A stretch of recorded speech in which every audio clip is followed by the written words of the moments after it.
Good morning. I'm calling this adoption hearing to order at 9:05. For the record, I am Mark Voloshin, Deputy Secretary of State for Elections, and I'll be conducting this regulations adoption hearing today. First and foremost, if you're interested in participating in the meeting, you can call 1-888-475-4499 and then provide the meeting ID number, which is 822-5937-2787. Again, that's 1-888-475-499, and then a meeting ID number of 822-5937-2787. When prompted for a participant ID, please press pound, then press star 9 to take your place in the queue. This is the adoption hearing for the Secretary of State Elections Division's proposed regulations with the LCB file numbers R089-25, R090-25, and R095-25. We'll start today with public comment on matters not on the agenda. Comments will be limited to 2 minutes per person. We'll start here in Carson City, then go to Las Vegas, and then go to the phones. Is anyone here interested in providing public comment on a matter not on the agenda here in Carson City? Seeing none, we will go to Las Vegas. Seeing none, broadcasting, could you please check the phones? Thank you. If you would like to provide public comment, please press star 9 now to take your place in the queue. Again, to provide public comment, please press star 9 now to take your place in the queue.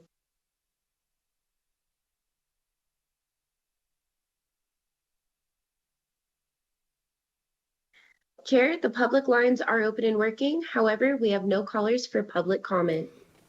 Excellent. Thank you, broadcasting. In that case, we will close public comment on matters not on the agenda and move on to the regulations. Agenda item 3. It is noted for the record that the regulations will be addressed one at a time in numerical order. Public comment will be taken in the same order, and public comment on a particular regulation will be closed before moving on to the next regulation. Before public comment is opened on each regulation, I'll read into a record a summary of the proposed changes. I will also include a list of the suggested changes that we'll be incorporating into the final text prior to the meeting of the Legislative Commission, which will occur on February 26th at 1 p.m. Before we begin, I would like to clarify a few things. Our discussion today during this adoption hearing will be focused on the proposed regulations listed in the agenda. We should not discuss changing statutes, which of course are created by our legislature.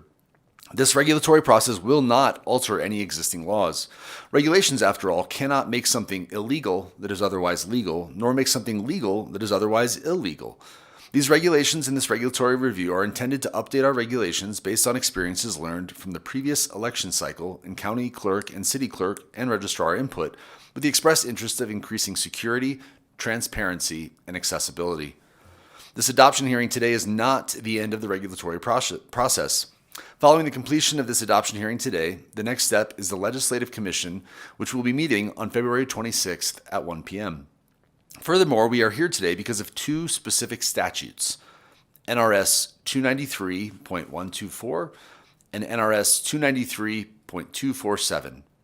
NRS 293.124 establishes the Secretary of State as the Chief Officer of Elections. It states, "The Secretary of State shall serve as the Chief Officer of Elections for this state.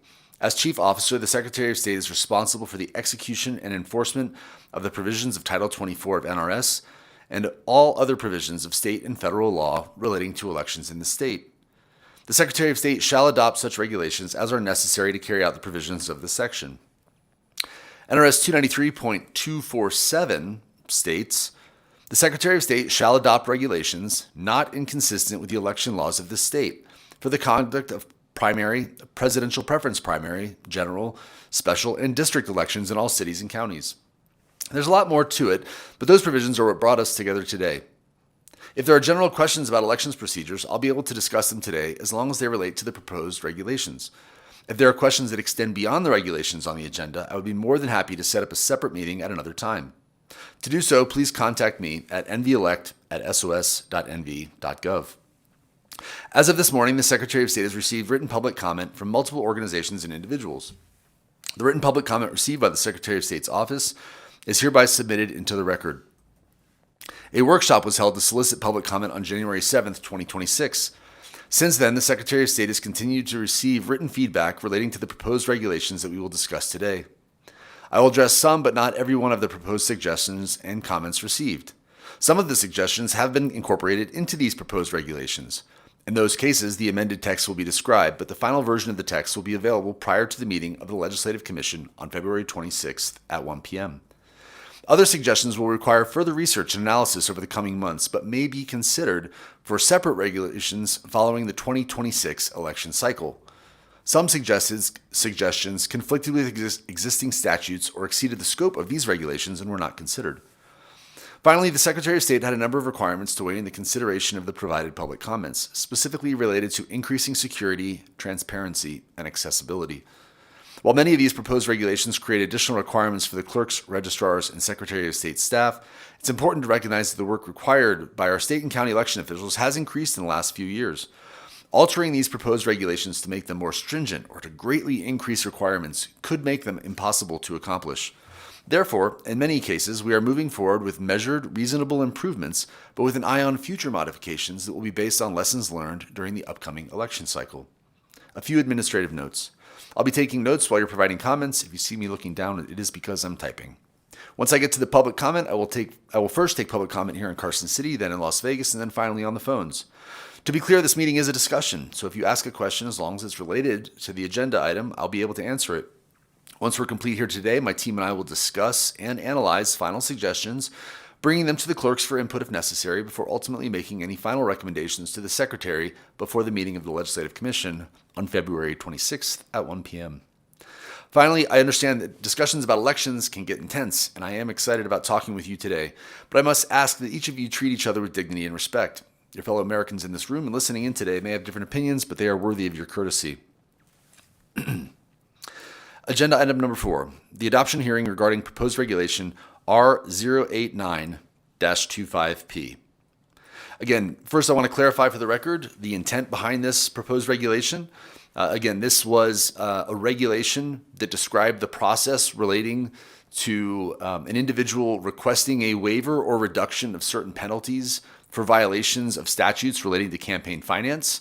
Again, this was simply an update based on a number of different factors, but the intent here is simply to provide more clarity on the reasons why somebody would be able to request a waiver or a reduction, so that it's very clear. And again, this is based on years worth of data.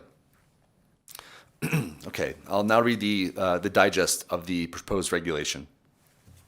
Existing law provides that a candidate, person, organization, committee, political party, or nonprofit corporation that violates certain provisions of the Nevada revised statutes relating to campaign finance is subject to certain penalties. Existing law further authorizes the Secretary of State to waive such a civil penalty for good cause shown. Existing regulations authorize the Secretary of State to grant a waiver if the person, for committee for political action, or entity, 1, files a written request for a waiver, 2, properly files the appropriate report that was the cause of the civil penalty. And that's important. I do want to clarify also that compliance is always, when it comes to these sorts of campaign finance type reports, the most important thing. Making sure if a report was missed or late, the first step will always be to make sure the individual files the report for public transparency, and only then do we then start to discuss waivers or reductions in the fees. This regulation sets forth certain circumstances that constitute good cause. In addition to the existing requirements to receive a waiver, this regulation requires the person, committee for political action, or entity to establish 1, that the person, committee for political action, or entity has properly filed each report that the person, committee for political action, or entity was required to file for the immediately preceding 36 months, and 2, one of the circumstances that constitute good cause. Further, this regulation authorizes the Secretary of State, with the approval of the Attorney General, to grant a waiver in certain circumstances without requiring the person, committee for political action, or entity to request the waiver or take certain actions. Existing law provides that the Secretary of State waive a civil penalty for good cause.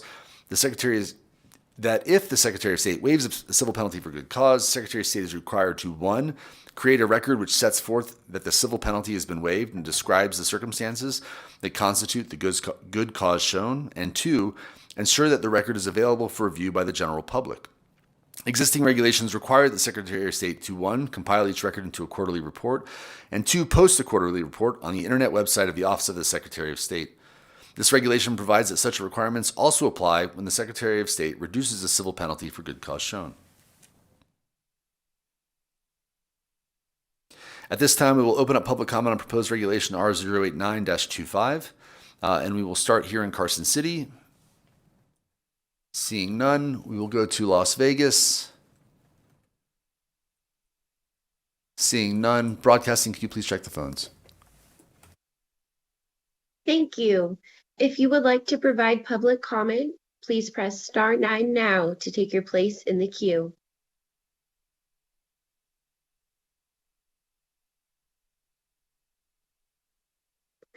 There are no callers choosing to provide public comment at this time. Thank you, broadcasting. In that case, public comment on proposed regulation R089-25 is closed. And hearing no further public comment, regulation with the LCB file number R089-25 is adopted and will move forward to the Legislative Commission. We'll now open the adoption hearing regarding proposed regulation R090-25. Before we begin, I do want to clarify a few changes and go over generally the purpose of this proposed regulation. You'll notice that this proposed regulation covers a number of different existing regulations, as well as it touches on a number of various statutes across Title 24. The intent behind that, again, these were primarily, you'll notice, minor changes made to existing regulations that already existed for the most part. And again, these are simply modifications made on input we've received over the last election cycle to help increase the security, transparency, and accessibility. So they do, again, there's kind of a variety of different topics, but that's the intent behind it and why they're all consolidated. There is one change that I want to very much clarify for the record, and this relates to Section 9. Section 9 specifically, and in a moment here I'll read the digest so you hear what each of the different sections intends to do. But before I do that, there was a late last-minute proposal that, again, very much want to make sure that we incorporate for the record on Section 9 of proposed regulation R090-25. Section 9 is the section that talks about the data requirements. Data requirements, again, are something that, as elections officials, we take very seriously, that we look very closely at. Those sorts of data points are ultimately information that the Secretary of State provides to the legislature to inform decision-making by our legislative bodies as it relates to elections. Doing so and capturing an increased level of data and providing it not only to our legislature, but also to the public really informs not just decision-making, but the intent is also to provide confidence and clarity as to the election process and how it works. There's a lot of arguably confusing information that comes out recently and maybe over the last 5 or so years at the national level about how elections are conducted across the country, or maybe, how many, for example, mail ballots show up at certain times. A lot of those, to be perfectly blunt, especially at a national level, are speculation, if not just simply poorly informed individuals trying to provide a certain narrative. But we found that looking closely at the actual data from across our 17 counties, directly coming from your county election officials, cuts through all of that. It takes the emotion out of it, it takes the speculation out of it, and increased data points that, again, come from county clerks through the Secretary of State to get aggregated data. The more specific we are, the better informed we collectively can be. So that if you hear something going on in another state, you will have data to be able to look at it and confidently understand how Nevadans' elections are run. And not necessarily what just kind of an aggregate national perspective may be. So because of that, the data requirements identified in Section 9 continue to be enhanced and developed. Again, there's a lot of merit in clarifying very specifically what data points that we are trying to collect and why, so that not only, again, members of the public, but like I said, the decision makers in our state and county governments can be as informed as possible. So the proposed changes that we're looking at that are separate from what is currently identified in the proposed regulation. One, we are going to clarify when it comes to the mail ballots received on election day. The information, and this is currently in subsection 4 of section 9, but we are going to slightly amend that to clarify that we are asking, and the counties will be providing the number of mail ballots received on election day. The total number of mail ballots received on election day. Again, very clearly. So received on election day. What that means, in other words, is between 12:01 a.m. and 11:59 p.m. on election day, how many mail ballots were received, right? So there will be some mail ballots, as you can imagine, that come in, even by the Postal Service the day after election day. That is not what we're looking at. That will be a separate number that we'll talk through in a moment. But this is first and foremost very clearly just the number of mail ballots received on election day. We'll also continue to receive information through the counties as it relates to the number of mail ballots received up through the 30th day after the election. Now, to clarify, and I do want to, again, just simply remind you about the statutory requirements. Currently, Nevada law identifies that a mail ballot that is postmarked before Election Day may be received and considered timely up to the 4th day after the Election Day. There is, of course, 2 additional days for signature curing. Mail ballots will continue, and this, I'll tell you, this absolutely happens after every election, continue to come in for weeks and months even after Election Day. In some cases, it's individuals that mailed them late, others that mailed them last minute, perhaps from overseas, and it just simply didn't get back in time. But again, to have a better understanding of what that process looks like, if there are concerns with the U.S. Postal Service, we have asked to receive data on all of the mail ballots that are received, not only on Election Day, but on each day after Election Day through the 30th day. And again, simply wanted to remind everyone that the only ones that will be considered timely are, of course, the ones accepted up to the 4th day after Election Day, if they've been postmarked by Election Day, or if they've not been postmarked by Election Day, then by the 3rd day for those ballots. But again, we will continue to have the numbers so that we understand how many continue to come in up to that 30th day. Independent from the numbers of ballots that were received on Election Day, we are also clarifying that, and we'll make a slight modification just simply for the distinction that we are looking for a number of mail ballots that were counted on Election Day. And again, this is important because it's a separate distinction. You have to remember, when you think about the life cycle of a mail ballot, there's rarely one singular path that a mail ballot will follow, depending on how the voter delivers it, right? Some use the post office, some use a ballot drop box at a polling place. Some will bring it directly to the county clerk's office or registrar's office. So there's, again, a couple different routes that a mail ballot will get back to the county election official, which is why we're separating the received part from counted. A mail ballot may, in fact, and I think it's probably helpful to go through the life cycle of a mail ballot, it may be received the week before Election Day.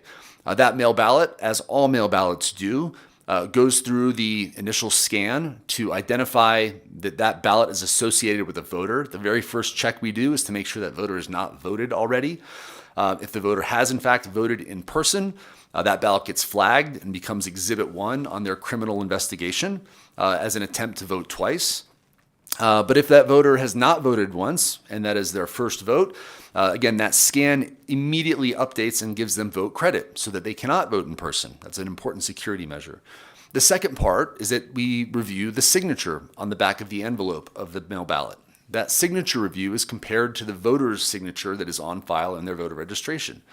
If that signature does not match, it immediately gets flagged for cure. And there's a series of, again, it has to have multiple obvious and certain characteristics that make it differentiate from another signature in that voter's record. But assuming that the signature does not match and it is flagged for a signature cure, it gets set aside and the voter is notified. In some cases, if the voter only has a residential address on file, then the county election official will send a notice to the voter's house. In other cases, If the voter has thoughtfully included their cell phone number and email address in their voter registration, they may receive a text message or a phone call or an email, possibly, depending on the county clerk's abilities to use that information to notify that voter to contact the county office specifically to cure the ballot. Now, I mentioned that part of the security process because, again, if a mail ballot is received, say, a week before Election Day, sometimes the voters do not cure it until Election Day. So that is part of the reason why we want to clarify and separate in this regulation that the number of mail ballots received on Election Day is one number, and the number of mail ballots that were counted on Election Day is an entirely separate universe of mail ballots. Some of those may have been received by the county a week earlier, gone through the signature cure process, and then were only accepted into the next step in the process to go to tabulation and be counted on Election Day. Again, the second part of this regulation that we're clarifying is one, again, to back up, the total number of mail ballots received on Election Day, but then separate from that, the number of mail ballots that were counted on Election Day.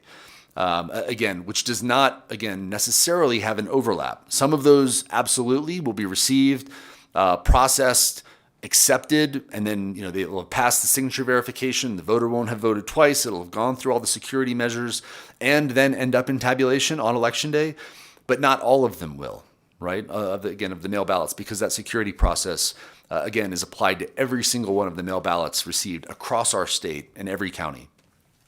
So we're going to break out and make it very clear that the number of mail ballots that were counted on Election Day is separate and distinct. Of that universe, though, of ballots that were received on Election Day, there's really two subsets, and I think it speaks to what I just kind of talked about with those security measures. There's a portion of those mail ballots received on Election Day that were accepted. And when I say accepted, again, it goes back to the security measures. It means the voter had not voted twice. The barcode on the back of the envelope has been scanned and affiliates that ballot with the voter, and then separately has gone through the signature verification process and passed successfully. Those are the ones that are accepted, and they move on to the process where they will then be deconstructed, separated from the envelope for security and privacy's sake to keep the secrecy of the ballot. But then there's an other half of these mail ballots, some that have been received but not accepted, right? And again, those are the ones necessarily that we want to know that have not been accepted. In other words, have not passed necessarily yet anyway, the security measures. They've been scanned and possibly the voter has already voted once. In the thankfully rare cases, but that does happen. Separately, it may be that the signature simply doesn't match, and it's been received on Election Day, but not accepted because it needs to go through the signature curing process. The voter needs to be contacted. They have responsibilities to cure their vote or their signature before being accepted. There may be others also, right? There's certain requirements in situations where a voter may need to provide a copy of their ID with the mail ballot. If they did not, that also is simply not accepted. In which case those ballots also were set aside for a cure process. So the universe of mail ballots received on Election Day, if that is 100% of the number we're looking for, a percentage will be accepted and a percentage will not be accepted that will equal the 100%, if that makes sense. So we're going to clarify those two elements as part of this slight amendment to the regulation. We're also going to clarify in a definition what does it mean to be accepted? And it means that a mail ballot in which all processing steps have been completed pursuant to NRS 293.269927 and NRS 293.269931. And you'll remember that when you hear those numbers, NRS 293, that longer 2699, 21, 27, 33, those longer numbers are the section of NRS 293 that talk about mail ballots, that whole section. Until you get down to NRS 293, it's 2699.51 that starts talking about a different process. Okay, so that's the amendment that we received. That again, it's really a technical clarification, but you can see the level of nuance and detail that election officials in our state put into this sort of data, because each of those data points is distinct and important to know. Those, again, the intent in clarifying is so that we can better inform the decision makers across our state, county, and cities as it relates to everything from budgetary decisions to policy decisions to staffing decisions. So again, it's important that we get that right and continue to really push the envelope as it comes to clarity and precision in our data reporting, which I will tell you, in my own experience, it's not necessarily an empirical study, but from what I've seen anyway, is better than any other state across our nation. So you should be proud that your election officials, again, the state, county, and city level, take this so seriously. All right, apologize for that little bit of opining. All right, now I will read the digest, and then we'll go to public comment.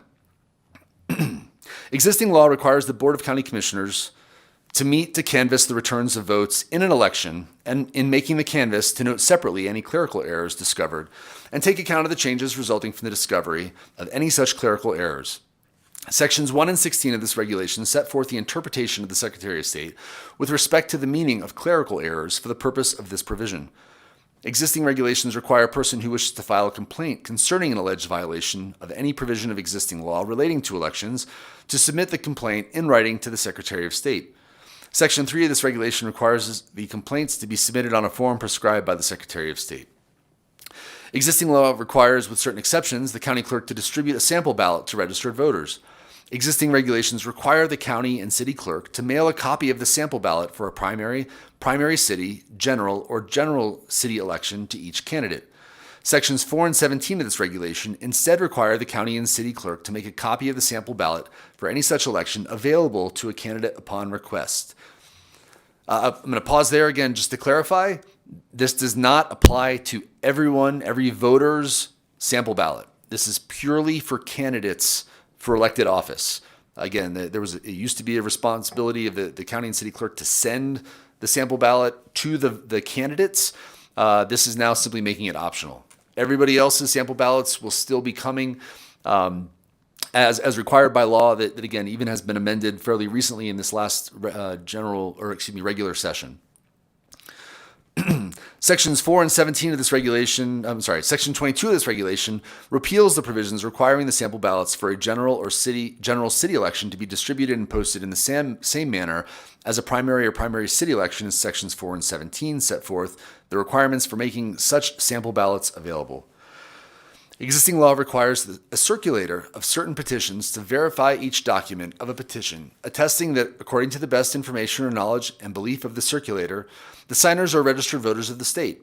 The signatures are genuine and were signed in the presence of the circulator. Existing regulations require each petition submitted to the county clerk for verification to include an affidavit signed by the person who circulated the document attesting to certain information.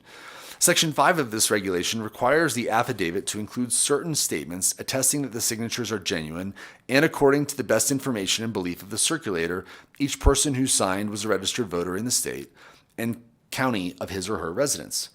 Existing law requires that if a county clerk uses an electronic roster, the county clerk must conduct tests on the electronic roster. Existing regulations set forth the testing that the county clerk is required to conduct on an electronic roster. Section 6 of this regulation requires the testing to include confirmation that each electronic roster accurately displays the polling place to which the electronic roster is assigned. Existing regulations require the county clerk to confirm certain functioning of an electronic roster for at least one electronic roster assigned to each polling place. Section 6 instead requires the county clerk to confirm the functioning for at least one electronic roster that will be used for the election. Existing regulations require each county and city clerk to perform periodic audits of each employee of the office of the county or city clerk whose regular duties include checking the signatures on mail ballots. Sections 7 and 18 of this regulation require the county and city clerk to 1. Use a form prescribed by the Secretary of State to perform the periodic audit, and 2. Provide the periodic audits to the Secretary of State upon request. Existing regulations require that an electronic device used to verify signatures on mail ballots only be connected to a computer network for maintenance and support, and when connected to a computer network, must be operated on a closed, secure network behind a firewall. Section 8 of this regulation removes the requirement that the electronic device only be connected to a computer network for maintenance and support. Existing regulations require a county and city clerk to establish and use a retrieval team to collect and transport mail ballots from the ballot drop boxes to the receiving center or central counting place. Each retrieval team is required under existing regulations to submit a description of the chain of custody of the mail ballots collected and transported by the retrieval team to the Secretary of State. Sections 9 and 19 of this regulation instead require the retrieval team to submit the description of the chain of custody to the county clerk or city clerk as applicable. Existing law requires, with certain exceptions, the county or city clerk to send a mail ballot to each active registered voter. Existing regulations require each county clerk to report certain information to the Secretary of State after each election.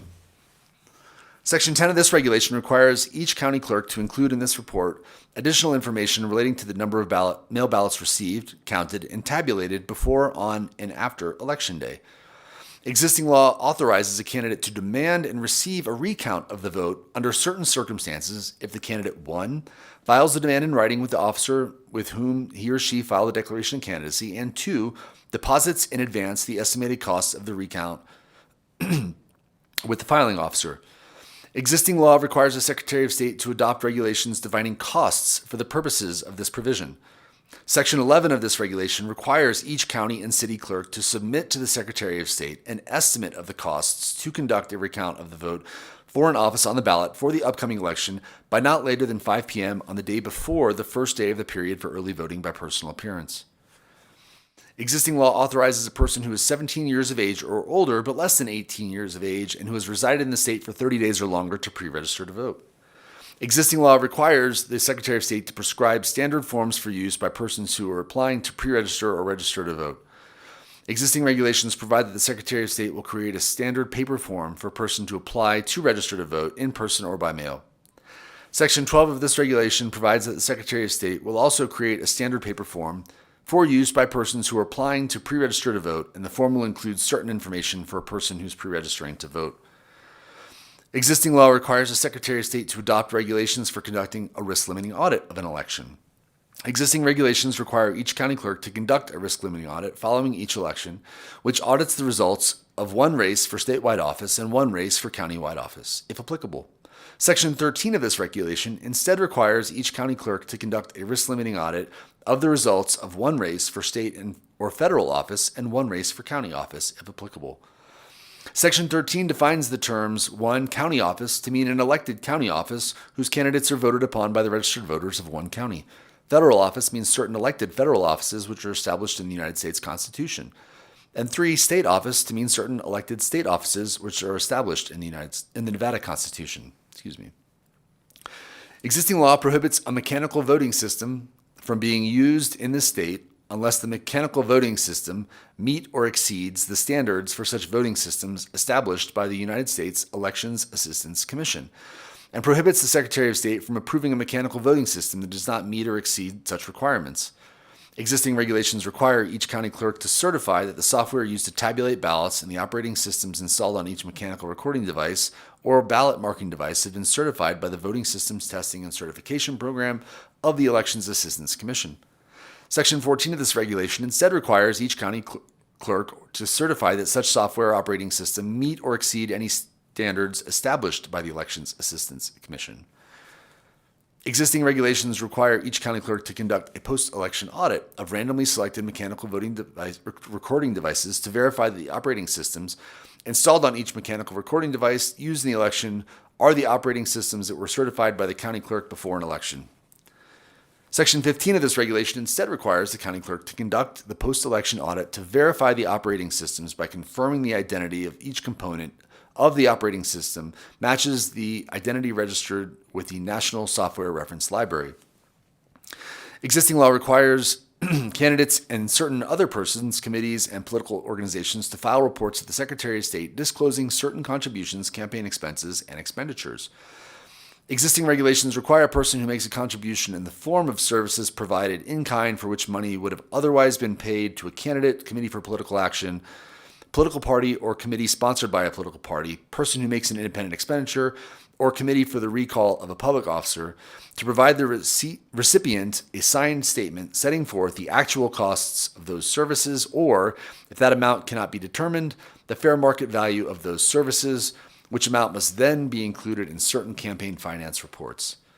Section 20 of this regulation also requires a person who makes a contribution to any such entity in the form of goods to provide the recipient a signed statement setting forth the actual cost of the goods, or if that cannot be determined, the fair market value of the goods, which amount must then be included in certain campaign finance reports. Existing regulations provide that if the Secretary of State receives written notice that a candidate or public officer has violated a provision of existing law relating to campaign finance, the Secretary of State will notify the candidate or public officer of the alleged violation by certified mail. Section 21 of this regulation instead provides that if the Secretary of State becomes aware of an alleged violation, the Secretary of State will notify the candidate or public officer. Existing regulations require each county clerk to conduct a post-election certification audit of voter verifiable paper audit trail printers. Section 22 of this regulation repeals this requirement. Section 2 of this regulation makes a conforming change to remove the definition of VVPATs, as the term is no longer used. That last one I want to clarify also. Again, the removal of the post-election certification audit of voter verifiable paper audit trail printers, VVPATs, has been removed simply because there's a separate regulation that creates a brand new audit process. We, of course, as a state, got rid of the counties have stopped using the VVPAT, the thing. You'll remember in 15 of our counties that use the Dominion, or now it's called Liberty Vote is the company, the voting systems. To the right, the rectangular, foggy plastic box that had the paper trail of your vote cast. Those VVPATs across our 15 counties who use them have been replaced by a ballot marking device, and there is a separate regulation that talks about the new ballot marking device and tabulation audit process. Again, that's a separate regulation, so I do want to clarify for the record that anyone that saw that independently may wonder if we are simply removing the audit process. That is not the case. We are simply updating it as VVPATs themselves are no longer used. And again, we still have a paper audit trail. It is now the ballots cast through the ballot marking device systems. If that sounds confusing, I encourage you to contact your county clerk or registrar who will eagerly show you the new system. Okay, just that. That's all it is to it, I promise. At this time, we will open public comment on proposed regulation R090-25. Starting here in Carson City and seeing no one, we will go to Las Vegas. Seeing no one broadcasting, could you please check the phones? Thank you. If you would like to provide public comment, please press *9 now to take your place in the queue. Again, to provide public comment, please press *9 now.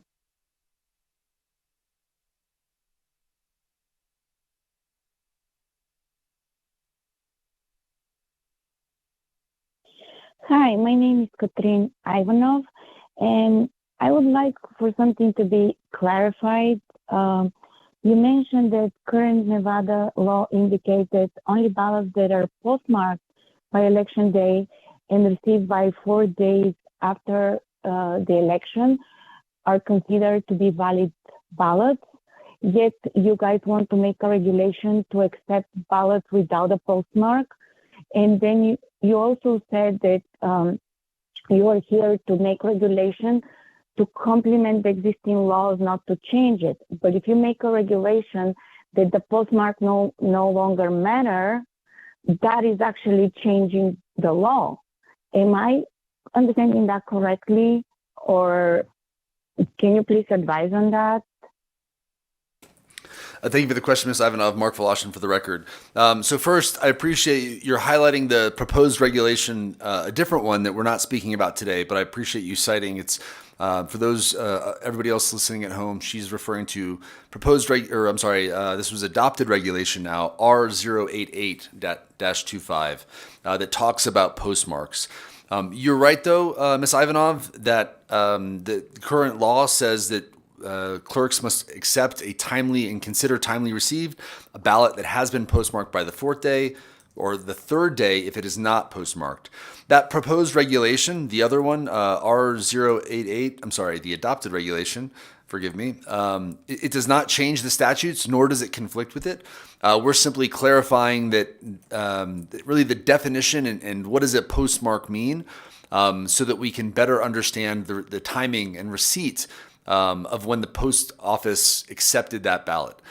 So again, in the case where a ballot was received that is not postmarked, the idea is that we would be able to reference the barcode data, which consists of information that was also placed there by the U.S. Postal Service.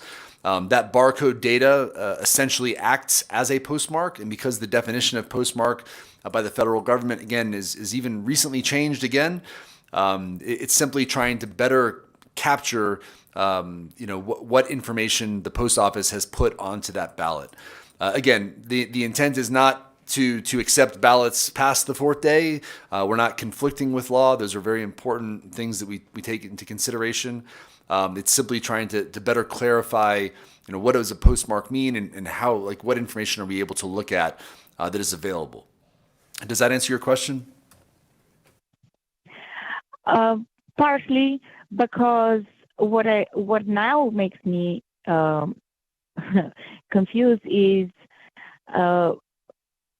whatever the definition of postmark is, if there is no postmark, how can that be considered? How did that ballot can be considered? If it says it needs to have a postmark, regardless of what's the definition of postmark, if there is not a postmark, how can this be counted? Does that make sense? Yes, Ms. Ivanov. Mark Voloshin for the record. So again, the ability for a clerk to accept a mail ballot that has not been postmarked, that is existing statute. So that law is in place. And part of the reason why it clarifies, I think, that, again, as I think I mentioned before, but not every mail ballot, not every piece of mail receives a postmark. And I think when that is, again, I want to speak for the legislators who were drafting this or the original intent behind it. But it's my understanding in talking with the U.S. Post Office that when I ask about postal or postmarks, one of the first things they stress is that not every mail piece receives a postmark. And I think when the bill was originally being developed, and I believe this was Assembly Bill 321 back in the 2021 regular session, that is why ultimately there was this provision included. If it has a mail ballot, it can be accepted by the fourth day after, if it has a postmarked by election day, it can be accepted up to the fourth day after the election. But if the post office did not, then it has to be accepted up to the third day, but no longer after that.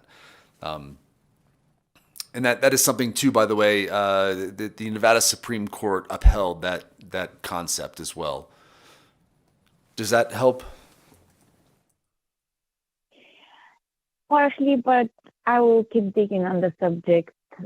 Thank you. Thank you for being so understanding and patient with me, especially that I wasn't talking at the proper timing, as I find out. I'll keep listening. Thank you.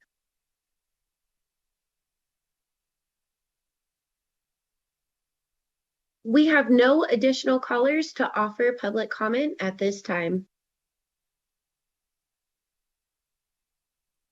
Thank you, Broadcasting. In that case, we will close public comment on proposed regulation R090-25 and regulation with LCB file number R090-25 will be adopted with the changes identified previously on the record and will move forward to the Legislative Commission. At this time, we will open up the adoption hearing on proposed regulation R095-25. This, again, before I start, this proposed regulation speaks to expenses related to personal security. As a reminder, this was the part of the Assembly Bill number 3 out of the 36th special session that occurred just towards the end of last year in 2025. This is simply, I'll read the digest in a moment, but again, the intent here is simply to clarify so that candidates understand the full spectrum of possibilities that they can spend campaign funds on as it relates to their personal security. Existing law makes it unlawful for a candidate or public officer to spend money received as a campaign contribution for his or her personal use, which is defined as any use that which is defined as any use of contributions to fulfill a commitment, obligation, or expense of a candidate or public officer that would exist irrespective of his or her campaign or public office, as applicable. Assembly Bill number 3 of the 36th special session provides that, quote, personal use, end quote, of campaign contributions does not include the use of contributions to fulfill a commitment, obligation, or expense for a personal security incurred in direct connection to the campaign of a candidate or public office of a public officer. Assembly Bill 3 further requires that expenses related to personal security be reported on campaign finance reports as a campaign expense.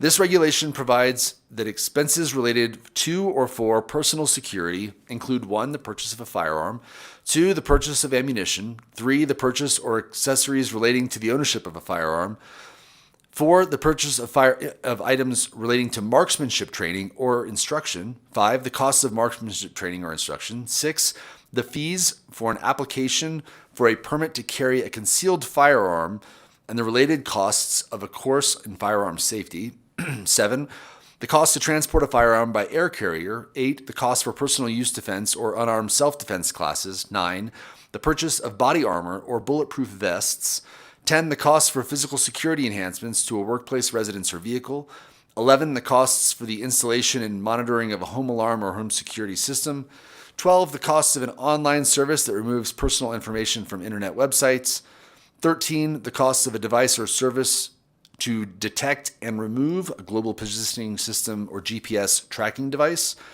14, the costs for staff to provide personal security services, or 15, the costs associated with other similar items, activities, or services. At this time, I will open public comment on proposed regulation R095-25P. Starting here in Carson City and seeing no one, we will go to Las Vegas. Seeing no one broadcasting, can you please check the phone lines? Thank you. If you would like to provide public comment, please press star 9 now to take your place in the queue.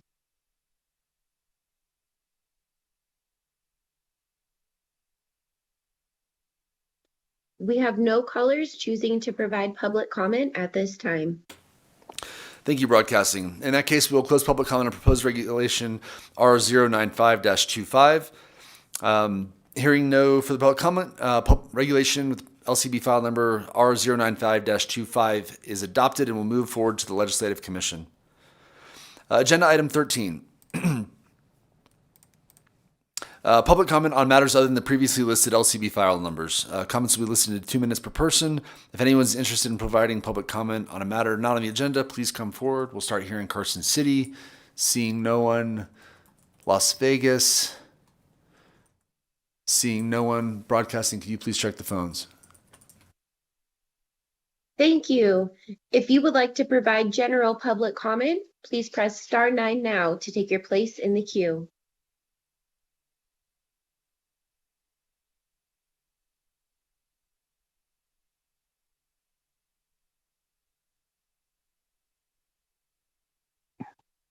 Katrina Ivanov again. I guess it's only you and me today.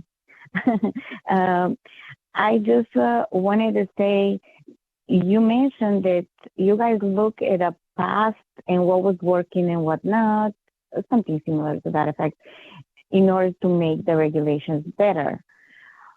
But I remember in the past, Nevada's being able to determine the outcome of the election within the same evening.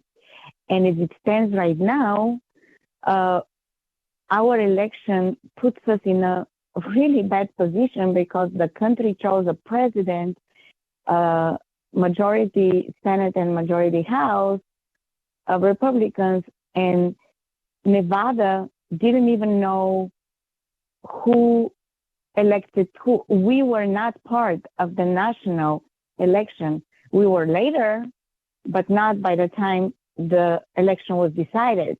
which puts Nevada in a bad position. And this is not specifically to you guys because you guys don't make laws. This is more as a plea to the legislatures to look at what was working and how things were done when we got everything within the same day.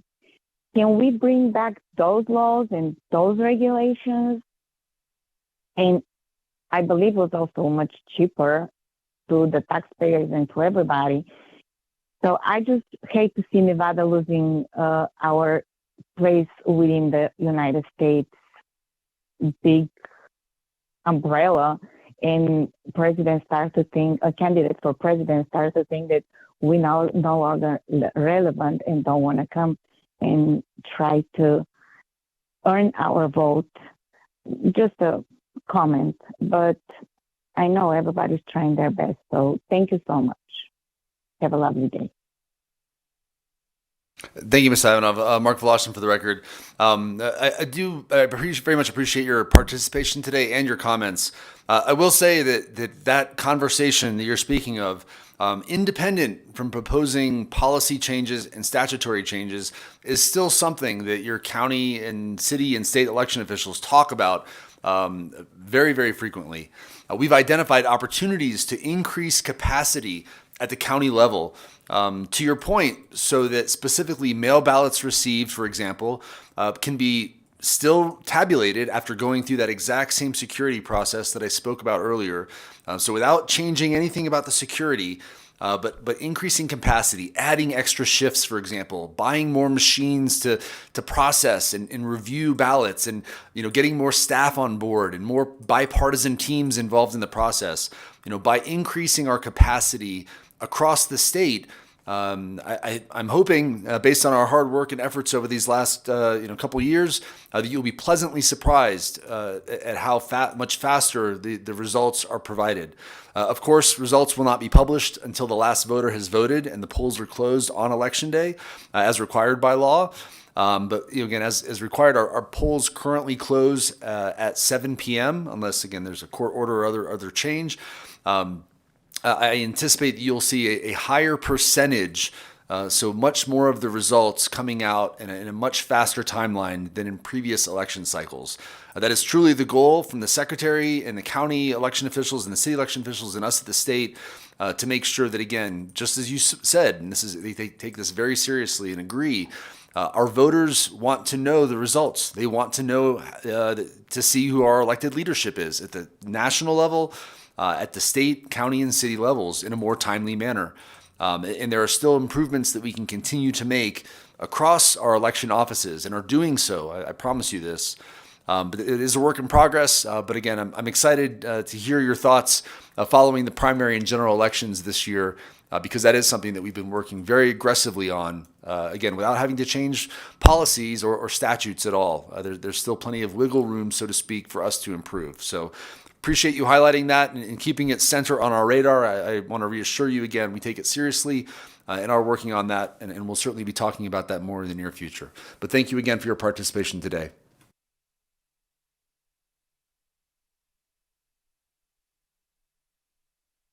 We have no additional callers offering public comment at this time. Thank you, Broadcasting. In that case, we will close the general public comment. As a reminder, this adoption hearing is not the end of the regulatory process. Following the completion of this hearing today, the next step is for these adopted regulations to go before the Legislative Commission. Again, that meeting will be on February 26th at 1 p.m. Additional information can be found on the Nevada Legislative website, which is leg.state.nv.us. If you have any questions or about finding that agenda or the Zoom information or anything like that, please don't hesitate to reach out to the Elections Division. You can contact us at 775-684-5705 or via email at nvelect@sos.nv.gov. Otherwise, agenda item 14, that's all we have for today. Thanks for everyone who participated and contributed and provided feedback. Very much appreciate it. We are adjourned. Thank you.